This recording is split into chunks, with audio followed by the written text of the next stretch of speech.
А я рада представить гостя нашей студии. Сегодня у нас очень интересный и важный гость. Это Анзор Масхадов. Селям алейкум. Хош келдіңіз. Анзор Масхадов – это директор информационно-аналитического центра при президенте Республики Ичкерия 1995-2005 годы, а также это сын законно избранного президента свободной Ичкерии Аслана Масхадова, убитого спецподразделениями ФСБ России в 2005 году. Хош келдіңіз. Еще раз, селям алейкум. Спасибо, что приехали к нам в студию, не отказали. Я так понимаю, что после убийства вашего отца и оккупации Ичкерии вы переехали на территорию Европейского Союза. Сегодня вы в Украине. Почему? Во-первых, я выехал из республики не в 2005 году, когда был убит отец. Находился на чужбине еще чуть ранее. Но цель моей поездки в Украину, ну, как вы знаете, как вы понимаете, я здесь не как турист. Когда все это началось в этом году, я это воспринял как свою боль, как боль своего народа. Потому что то, что происходит здесь, и враг, который сюда вторгся, то есть все это идентично, и можно привести много параллелей насчет этого. Но я понял сразу, что я должен поехать в Украину, встать рядом с чеченцами, которые воюют против российской агрессии, а также сделать все, что в моих руках для общей пользы. Для украинцев, для чеченцев, которые здесь воюют против российских оккупантов. Я так понимаю, что вы уже были в освобожденных от российских оккупантов регионов Украины, в частности на Киевщине, и вы сейчас сказали, что ситуация практически идентична с тем, что российские орки творили в Чечне. Насколько идентично? Вот какие примеры и аналогии вы бы привели? Да, я только что приехал с этих населенных пунктов. Буча, Ирпень, Гостомель. Знаете, вот эмоционально вот тяжело смотреть на все это и просто возвращаться в эти дни, в эти события, как вот эти фашисты захватили вот эти населенные пункты и творили это варварство. Я скажу так, что да, у нас было еще похуже. Почему? Потому что они оккупировали нашу землю, и когда у российского оккупанта появляется вот эта возможность, он вошел в какой-то населенный пункт, он захватил его и чувствует себя даже чуть-чуть, если он почувствует себя победителем, вот тогда он показывает свое истинное лицо. Вот это бесчеловечные акты, такие жестокости, он проявляет себя, как это происходило у нас. Ну, то же самое, как в Буче, как в других населенных пунктах. Я так понимаю, что лицо отображено здесь, на этих картинах, которые вы принесли. Расскажите, пожалуйста. Вот, к примеру, вот эта картина. Вот эти фашисты подорвали абсолютно мирный митинг, который требовали остановку боевых действий. Мирные жители, убитые. Это у нас чеченец. Его нашли, его закопали живьем российские бандиты, террористы. Вот чеченец был закопан живьем. Это уже на оккупированных частях? Да, на оккупированных частях. Как они наносили вот эти ракетно-бомбовые удары, стирали все. На Мариуполь. Точь-точь. То же самое, да. И в наших населенных пунктах они проводили так называемые зачистки. Забирали молодежь. Вот, к примеру, вот эта картина. Вот фашист, вот 12-13-летний мальчик, чеченец. А забирали куда? Вывозили? Они забирали в концлагеря, Мгм. их там пытали, убивали, и люди просто даже пропадали.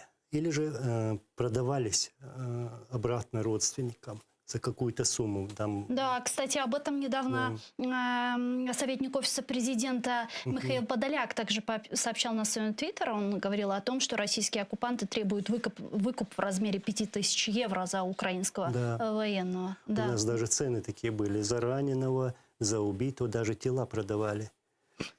Вот, скажем, авиационный удар, Веденский район, 99-й год, когда Путин шел к власти, уже начинал, он тогда был премьер-министром. Дети, я быстренько пройду, этого человека, чеченца, забрали, это он из села Дубаюрт, пытали паяльной лампой, отрезали уши, нос, убили, потом его тело нашли. И еще варварство примерно такое. Была целая система, где захватывали мирных жителей. Вот молодой человек, Я вижу, препарировали. да, вырезали органы. Вырезали органы. И продавали. И продавали. Вот мужественные, в кавычках, фашисты русские. И вот живой щит. То же самое мы видели в Буче. Да, то же самое. Вот русский Вася, Иван, герой России с 2 гусями, мародер. Видите, и еще вот тут очень такие важные, интересные фотографии. Город Грозный стерли с лица земли. К нам приезжал японский журналист, он даже хотел привести такую параллель с Хиросимой и Нагасаки. И он говорил, японец говорил, что Грозный более разрушен, чем тогда Хиросима и Нагасаки. Но эта картина очень похожа на Мариуполь, на те фотографии, которые мы сегодня, к сожалению, получаем из Мариуполя. Это тактика полностью стирать с лица земли город и таким образом его захватить? Вот как вы это понимаете? Я это понимаю как. Они сначала вторглись, вошли в город. Когда уже начала гореть их техника, когда они несли огромные потери, к примеру, первые их самые большие потери были на Новый год, 31 декабря. Где-то более 200 танков было разбито за одну ночь. Эти войска отошли и начали поквартально брать город Грозный и поквартально уничтожать его. Уничтожать так, чтобы у чеченцев, то есть у нас не было места, где можно было бы спрятаться, например. То есть стирался город с лица земли. Вот такой фашизм проходил. Ну, вот, ракета .У, которую мы сегодня бьют по городам украинским. Да. Русские называют украинцев нацистами. Да, денацификация проходит да, в Украине. Вот, нацисты, русские нацисты. Кто кого это еще будет называть такими именами? Вот сегодня мы видим, как российская пропаганда вот повторяет эту мантру относительно того, что якобы в Украине там есть какие-то нацисты, они спасают Украину. А вот какая пропаганда была в ваше время? Как это все преподносилось? Нас объявили террористами. Как крымских татар в Крыму? Да, то же самое. Также объявили без каких-либо причин. Да, они там что-то навязали, там придумали и сказали, что вот чеченцы террористы. И даже открыто на своем телевидении заявляли, что всех чеченцев надо убивать от 10 до 65 лет. То есть вот такое предъявление было, что мы якобы террористы. Ну, там еще момент, что якобы мы притесняли русское население местное. До того, как российские вошли в нашу республику, оккупировали республику, не было такого отношения, вот, ненависти к русским. У нас все было хорошо.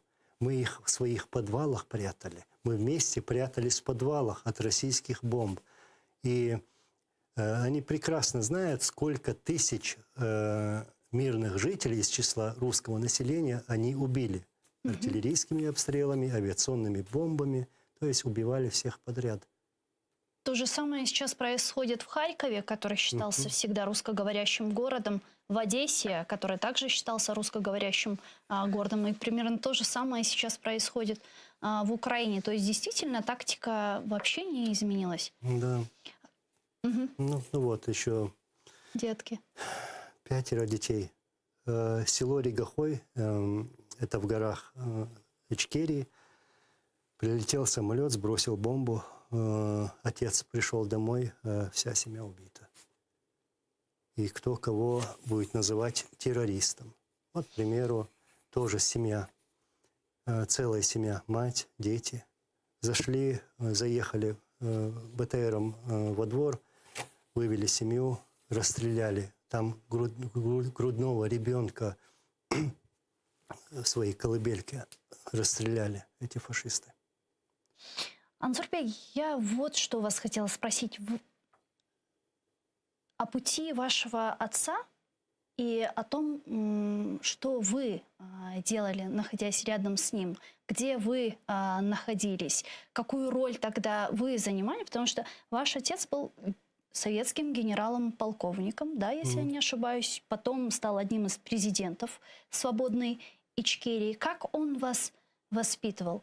Что вы делали, находясь рядом с ним? Отец у меня был очень строгим. Да, последнее его звание было полковник советской армии, артиллерист. И когда мы приехали уже домой, отец уехал по одной причине. Покинул вот эту армию, советскую армию, по причине того, что эта армия начала убивать якобы свой народ, литовцев, азербайджанцев. Еще там события в Грузии, Ингушетии, Осетия. То есть все кипело. Российские войска, ОМОН начали убивать якобы свое население.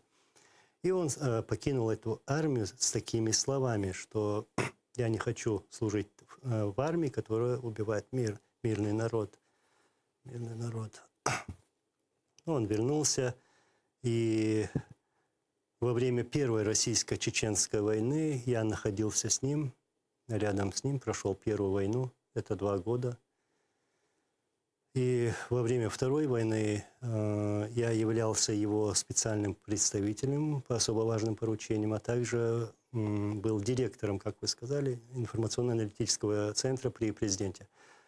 Вот, и я занимался вот этими вопросами, работал с информацией, с военными преступлениями Путина, то есть оповещал, писал, распространял, а также там много встреч, конференций. То есть этим занимался. А где вы были во время убийства вашего отца? Я был в Азербайджане, в Баку, 2005 год. Знаете... А как это произошло? Как вы помните этот день? Из новостей. Я узнал это из новостей, российских новостей. Там объявили, что спецназ, спецподразделения провели специальную операцию по уничтожению лидера сепаратистов, как они сказали, но президента Чеченской республики Ичкерия, как на самом деле. Они его убили, штурмовали дом, вот так. И во время штурма вот, он погиб. И еще дело в том, что его убили в тот момент, когда наш президент, чеченский президент, объявил и предложил Кремлю мир.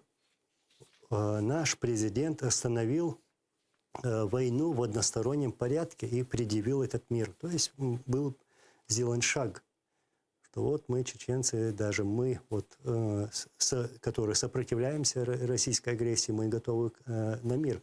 Конечно, Путину это не нужно было. Ему нужно было, чтобы мир знал нас как террористов. Нет, мы воевали за мир на своей земле. У крымских татар есть такая пословица, наверное, вы слышали: если у тебя есть русский друг, пусть под твоей подушкой будет топор.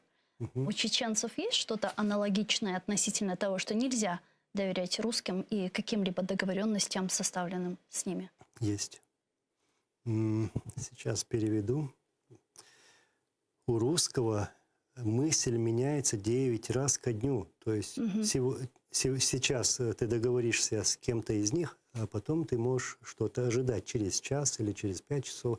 То есть скоро надо ждать чего-то, подлости. Я почему задала этот вопрос? Потому что действительно ваш отец предложил мирный договор заключить с Российской Федерацией. И сегодня война в Украине, и также предлагают договориться. Мирный договор предлагается как с украинской стороны, так и с российской стороны. Там ряд предложений. Как вы думаете, как правильно было бы поступить сейчас в Украине? Нужно идти до конца или же возвращаться к статусу КВО 24 февраля 2022 года, как предлагается? Да, сложный вопрос в том, что, я скажу, нельзя доверять. Нужно понимать, кто твой враг, и учитывать ошибки. Даже не только ошибки, если у Украины есть свои ошибки, да, их надо учитывать. Но надо еще учитывать наши ошибки. Ошибки там, с чеченской стороны, например. Вот, ошибки других. Все это надо учитывать и знать, что Кремль всегда совершал подлость по отношению к другим народам и всегда не сдерживал своего слова, сказанное или подписанное на документе. Верить нельзя. Я считаю, что сегодня не только Украина, но мы, чеченцы, все окружающие народы должны бороться за мир, за гарантии безопасности нашей общей. И Кавказ, и Балтийские страны, и Казахстан, и Польша, к примеру. Это те, кому сегодня угрожает Путин. Открыто угрожает. Открыто угрожает человечеству с Третьей мировой войной. Да, Третья мировая война уже началась. Уже началась. Просто люди не воспринимают это, не могут понять. Но я имею в виду, что надо бороться с этим злом до конца идти. До конца. Ну, а если говорить о сопротивлении чеченского народа, вот сейчас кто представляет правительство свободной Ичкерии? Мы в многих средствах массовой информации видим Ахмада Закаева. Слышим, читаем его интервью. А кто есть еще, кто сегодня представляет свободную Ичкерию? Я скажу так в общем, что у нас нет сегодня лидера, потому что мы не можем провести свои свободные выборы. Дело в том, что все наши лидеры убиты русскими оккупантами во время войны. И мы в таком кризисе, в состоянии, что мы должны провести свои выборы, а выборы провести мы не можем. Ну а есть, есть люди, которых можно выделить? Вот есть, кто эти, кого бы вы отметили? Люди, есть те люди, которые остались в живых, потому что многих и убили. Это депутаты парламента, это министры, которые остались. Вот я сторонник того, чтобы договариваться с ними, те, кто остался. Ну, вы говорите, что нет возможности проводить сегодня выборы. Да, нету. И нет возможности, я так понимаю, создать правительство в экзиле? Ну, там у нас есть определенные моменты. Мы скоро уже собираемся провести... Я сейчас просто не хотела говорить об этих планах, но скоро мы собираемся обсудить все эти вопросы на этой встрече. Там нужно... Есть такие вопросы, которые нужно решить между собой. Я просто, насколько я понимаю, к сожалению, вот среди тех людей, о которых вы говорите, которые остались живых, продолжают сопротивляться, есть определенные недопонимания между друг с другом. Или же не так? Ну, конечно, неприятно это говорить об этом и признавать это, но, знаете, российские спецслужбы хорошо поработали с нами. Внутри? Внутри, да. Сделали все, чтобы разделить нас. Но я, конечно, противник всего этого и всех так всегда призываю к единству, потому что в первую очередь нам это говорит Аллах. Если вы хотите победы, то Аллах дает победу тем, у кого есть терпение и у кого есть единство. Вот. Только тогда может быть победа. А вот этого достаточного единства у нас нету. Но хотя есть, как я сказал, те люди, которые продолжают бороться. Я со всеми знаком с ними. И как раз я говорил, когда я говорил про планы, то я хочу встретиться со всеми ними. Я почему задаю этот вопрос? Потому что даже великий Джохар Дудаев, он, в принципе, предсказал оккупацию Крыма. Да. Мы увидели, как Россия оккупировала Крым, Приднестровье, совершила интервенцию в Грузию, Абхазию, Южную Осетию оккупировала, да, сейчас напала полностью, полномасштабно на Украину, о чем, собственно, также говорил великий Джохар Дудаев. Он говорил о том, что взойдет украинское солнце, да, и действительно в этом контексте вы правы, нужно, наверное, объединение, и, возможно, не кажется ли вам, что нужно просто оставить в сторону на какое-то время обиды, и вот сейчас всем объединяться? Надо, и всегда говорю, всегда даже в своих обращениях, во время встреч, что надо делать то, что говорит Аллах. Угу. Надо вернуться в историю, пройтись по этой истории, посмотреть наши ошибки и стараться больше их не совершать. Так мы будем в таком состоянии, непонятном состоянии, и победы не будет. Победа будет только после единства. Я уверен в этом. И Аллах даст эту победу, когда оно будет, это единство.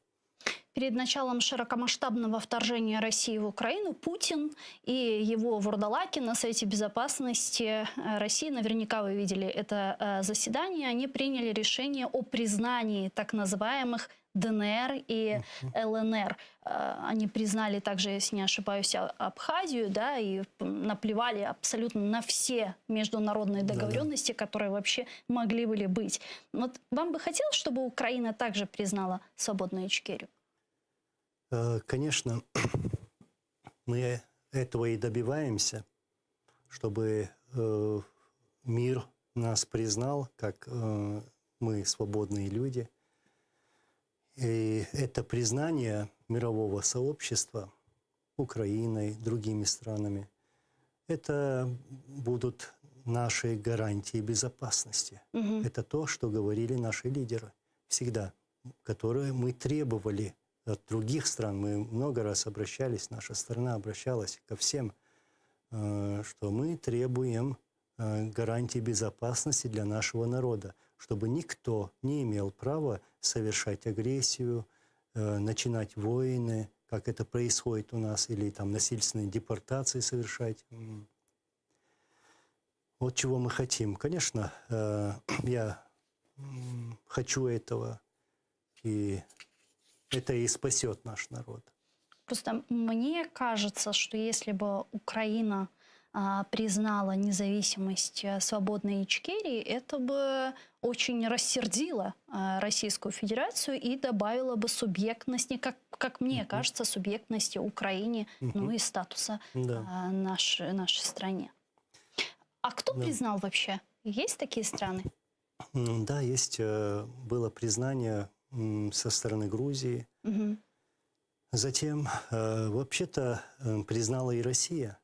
В 96-м году или в 97-м году, когда у нас были встречи, у нас есть документы, и во всех этих документах мы писали, и эти документы подписывались российской стороной, как с делегацией там,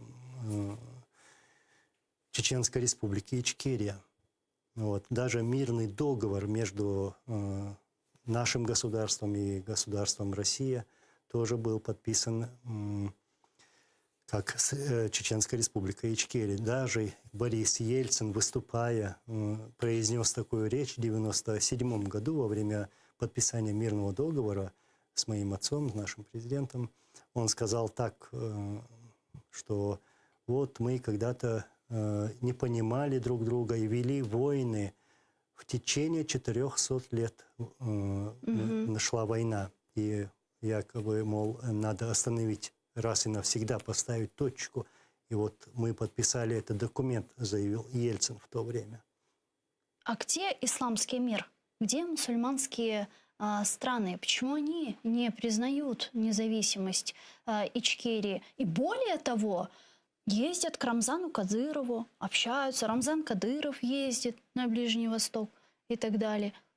Воспринимаете ли вы это как предательство? Как вы это понимаете? Я воспринимаю это как предательство, как лицемерие. Я не знаю, когда вот все это происходило на нашей земле, Мгм. эти люди, наши братья, молчали, заигрывали с Россией ради своих интересов, боялись потерять отношения с Россией, даже после всего того, что происходило у нас. Вот. Это заигрывание ради своих интересов. Конечно, я как часть этого народа, чеченского народа, я это не понимаю, никак понять не могу. То есть это что, это коммерческий интерес или просто... Коммерческий интерес, Ага. да. Там больше других интересов нету. И боязнь этой России. Вы были знакомы с Рамзаном Кадыровым? Да, лично знаком, знал его отца. А что вы можете сказать о нем? Просто они о вас говорят как о... В кавычках. Ну, говорит. Да, я просто не хочу даже произносить это слово, но вы знаете, как они называют свободных чеченцев.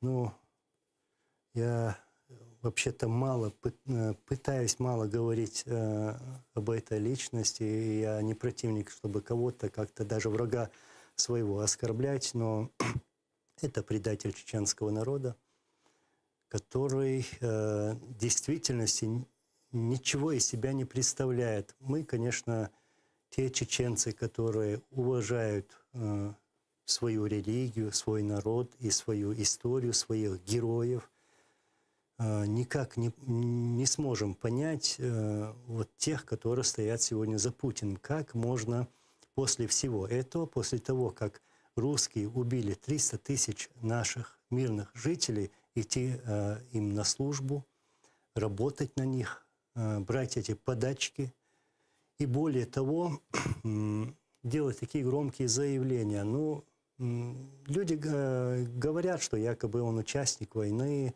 что он воевал. Нет, неправда. Это неправда. Не воевал он. Ни во время Первой войны, ни во время Второй войны.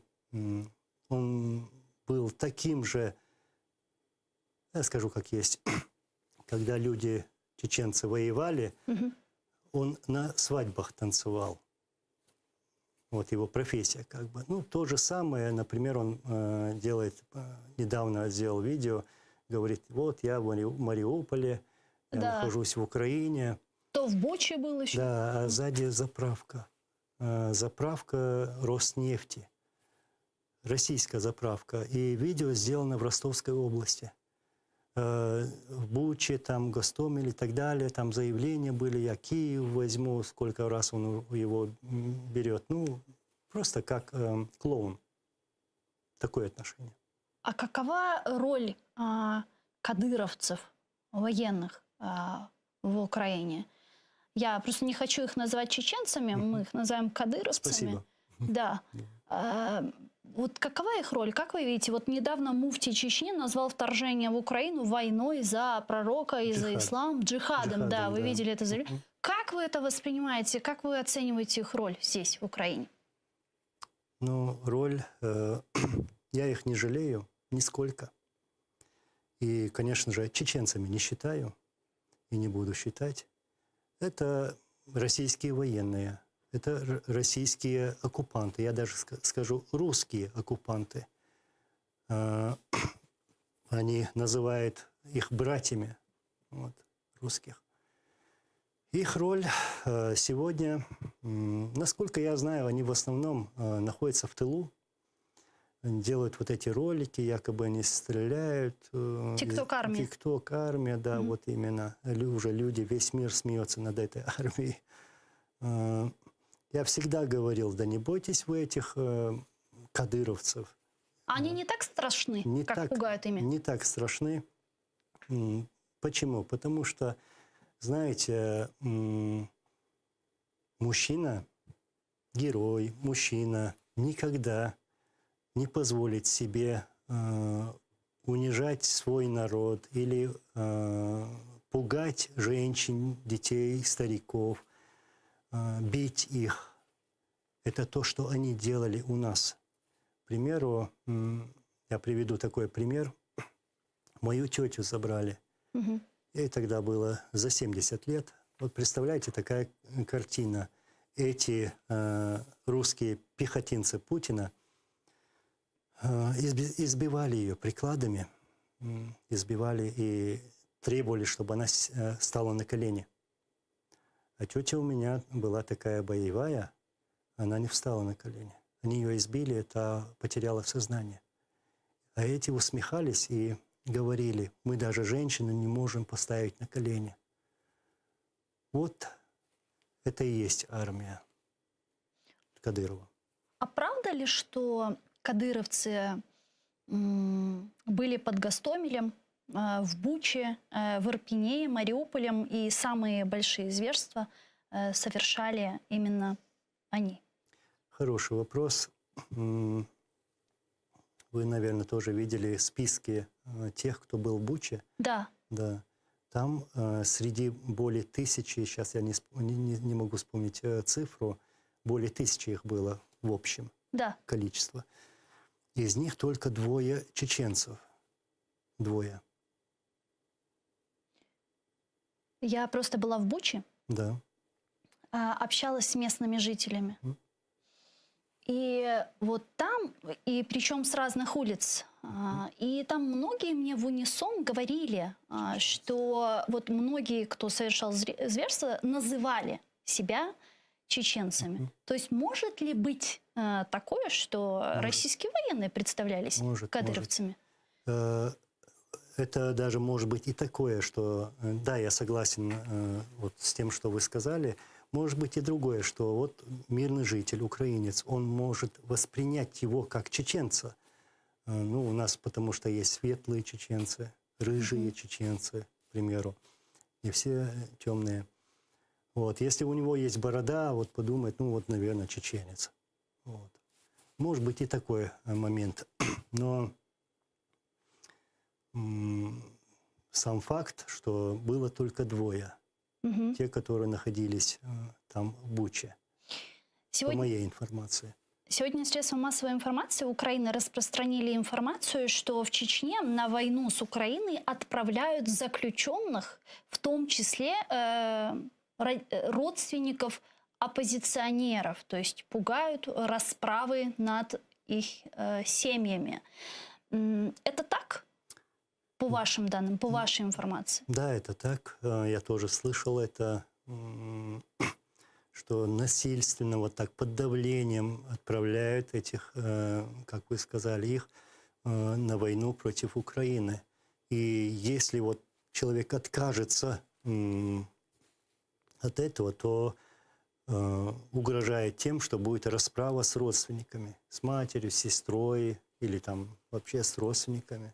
То есть можно сказать, что Кадыров таким образом избавляется от нелояльных его режиму чеченцев. Да, или там, да, вот именно нелояльных, потенциальных своих врагов, вот, их тоже отправляет. И, ну, я даже видел видеоролики в интернете. Мы же друг друга как бы знаем, узнаем. Вот.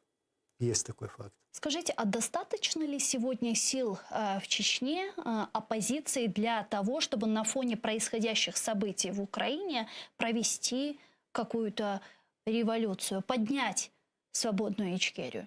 Я не сторонник того, чтобы кого-то призывать на войну или к революции. Но я считаю, что любой народ это сила. Сила. Если встанет народ. Народ может изменить все, что угодно на своей родной земле. Ну а почему тогда, на ваш взгляд, народ терпит режим Рамзана Кадырова, гордый чеченский народ? Почему не поднимается? Почему молчит? Как вы это понимаете? Как вы это себе объясняете?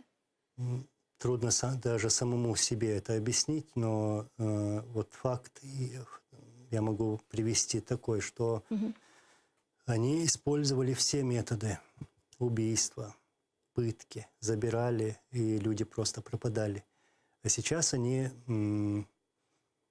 забирают сестер, женщин, матерей, детей забирают. И у них столько методов, методов очень много. Как сказать, мы же такие, что мы борцы за свою честь, за честь своей семьи, там, родственников. Использовать эти моменты, давить на честь.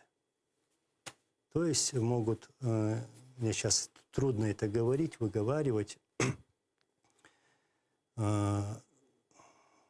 совершать такие пытки над сестрой, например, да, вы знаете, о чем я сейчас говорю, матерью.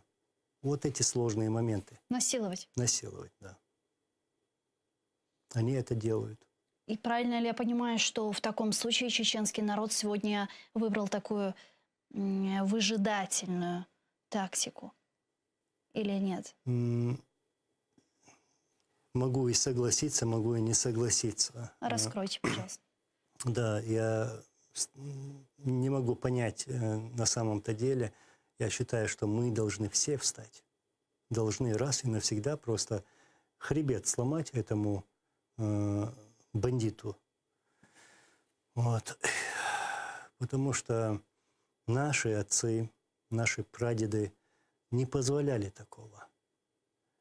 А сегодня, с другой стороны, я никак не могу обвинять простых людей, потому что мы пережили этот ужас. То есть я и призывать не могу никого к этому.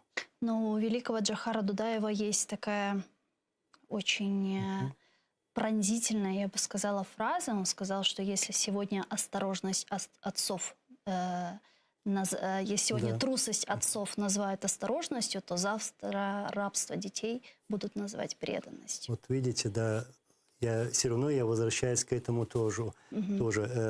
Раб, не стремящийся выйти из рабства, заслуживает двойного рабства.